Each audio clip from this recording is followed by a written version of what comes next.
This presentation is on strong verbs and how to eliminate them in your writing. First of all, we'll talk about what strong verbs are. Verbs, as we kind of talked about last week, are those words that show action. Most of the time, that's the definition that we're most familiar with. Verbs can also, though, be helping, and they can also be linking. And we did talk a little bit about that last week, and we'll touch more on that later in this presentation. But strong verbs are those ones that you would use that really capture the essence of what it is that you're trying to say. And you see some examples. We could say walk, but what if we said saunter instead? It gives us a different picture in our head. Or what if we said toddle? We get a different image again. And so to use those words that are exactly what it is that you want to say and the picture that you want to evoke for your reader. So those are strong verbs. Why do you want to use strong verbs? Well, there's a lot of reasons. It makes your writing better. It invigorates, it enlivens, and it tightens your writing style. Your writing becomes more precise because you're saying exactly what it is that you are meaning. And it becomes more concise. There'll be a presentation on that, either that you may have watched already or that you will be watching. Writers, it's a good thing for you too because it will broaden your vocabulary and it will also force you to write with a variety of sentence structures. If you revise for strong verbs, if you try to eliminate those that are not strong, it will just kind of by its nature force you to move words and sentences around and to change order, and so that will give you a variety of sentence structures. All right, so here's the review from last week. We have action verbs or main verbs, which those are the things you can do: run, jump, play, sing, etc., etc. Helping verbs are those words that help out that main verb. So they come before, and a lot of times what they do is they change the timing of a verb. So we have the verb run, and if we put a has in front of it, all of a sudden it changes meaning and changes time. If I put a will, we now have will run. Will run is future tense. Had run is past tense, and so it says that it happened in the past. Am running right now is present. And so if we have the word run, we can't just use that all the time. We have to sometimes use a verb in front of it, a helping verb, in order for that to make sense in terms of tense. So that's why we would use a helping verb. There's a couple of examples down at the bottom. We have I am watching. Watching is your main verb. Am is the helping verb, and it helps it out because if you couldn't just say I watching the Cubs play the Padres. Doesn't make sense. I watched the Cubs play the Padres could work. Am watching gives it a little different verb tense. I will hope for a win. Will is your helping verb. Hope is your main verb. Again, if we eliminated the will, it says I hope for a win.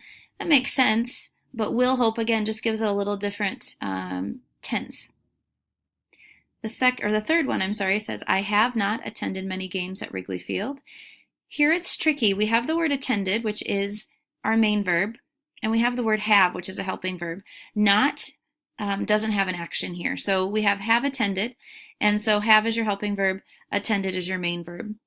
If you're really confused and you're not sure which are helping verbs and which are not, there is a list in that action verb note sheet that I encourage you to print off. Sometimes people will take that list and they'll make it into a post-it note and stick it on their computer so that they're aware of those words and hopefully avoid using those in their writing. All right, then we get to linking verb.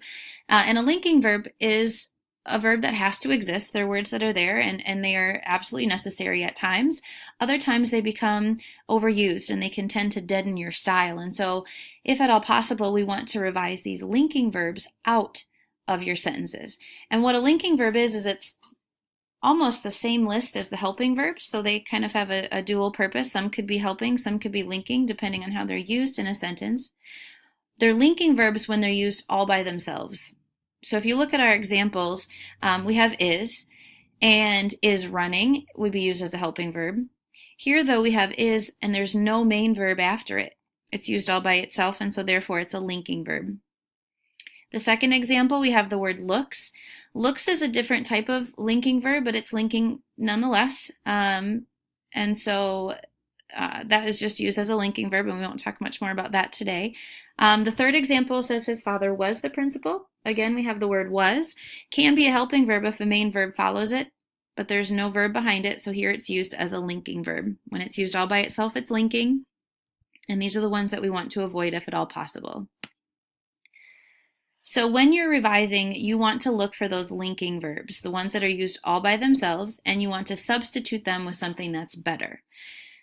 Here you see a listing of those linking verbs down at the bottom. So we have is, am, are, was, were, have, has, had, be, being, been, may, might, can, could, shall, should, will, would, must, do, does, and did.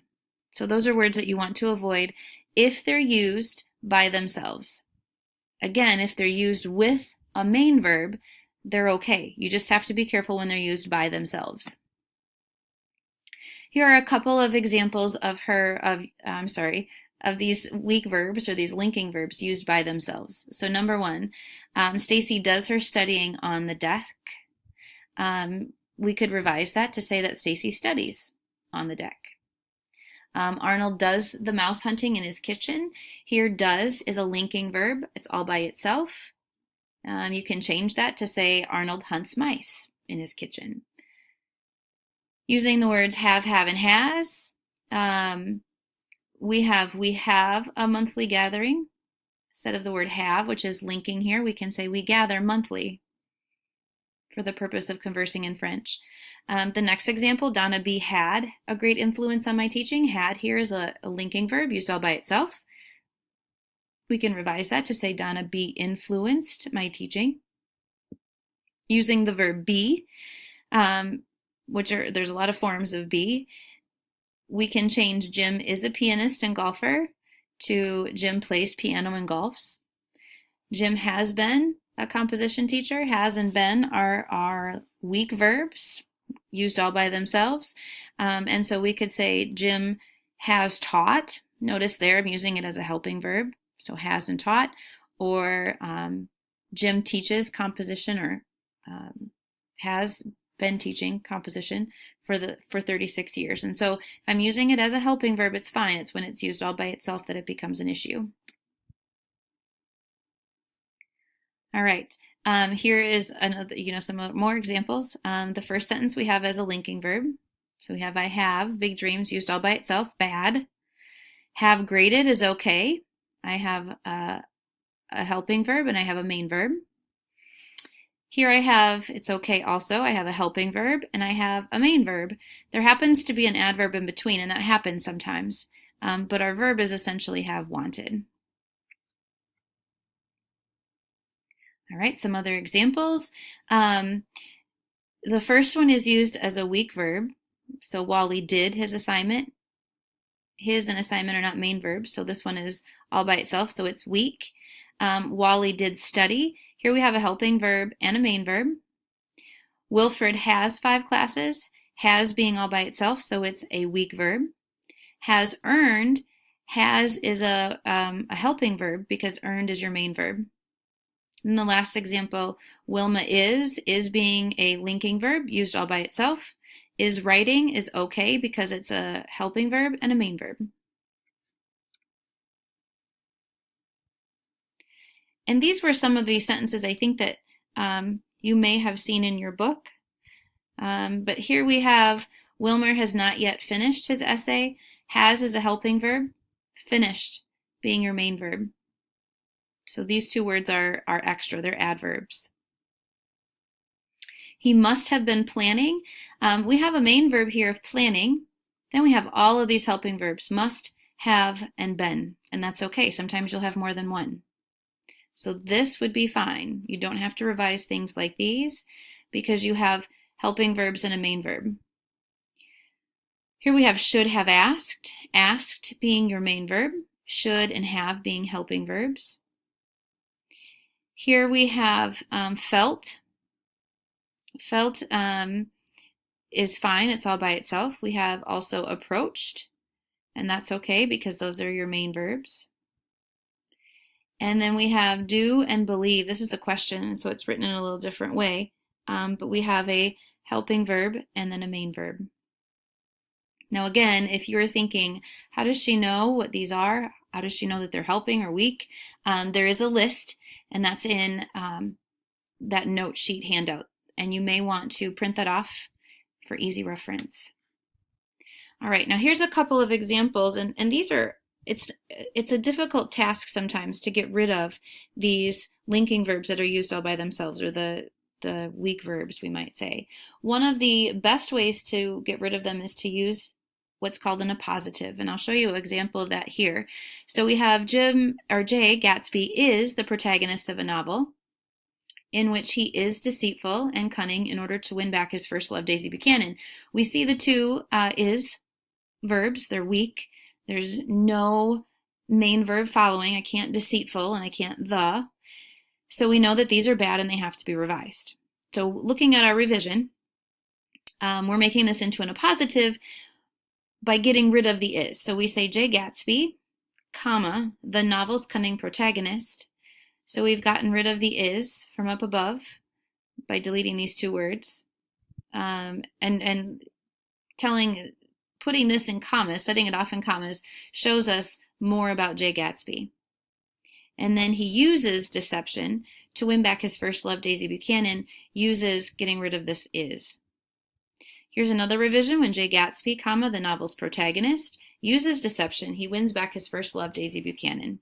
And as you can see, it's not an easy task. You really have to kind of play with the structure, play with the sentence, play with the order in order to get that exactly how you want it to be, and so it says exactly what you need it to say.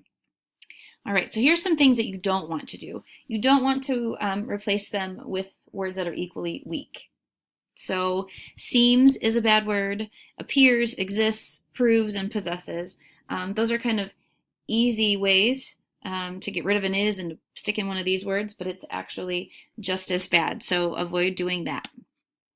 We don't want to start a sentence with there are, there is, or it is, or there were, there was. You can just get rid of the there are. So just eliminate that. And you'll see that repeated again in the conciseness presentation because it's a matter of eliminating words also.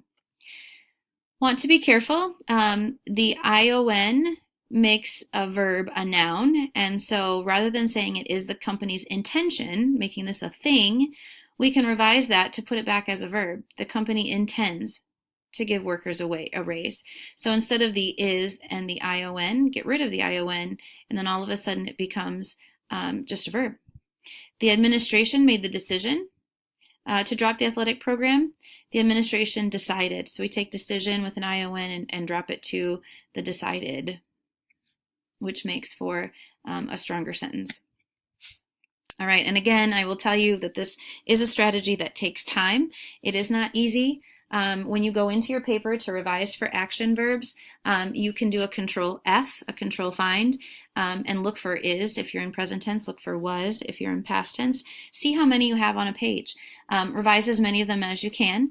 I had mentioned that these words exist in the English language for a reason. Sometimes there is no other way for you to say something than to use one of these words. And if that's the case, that's fine.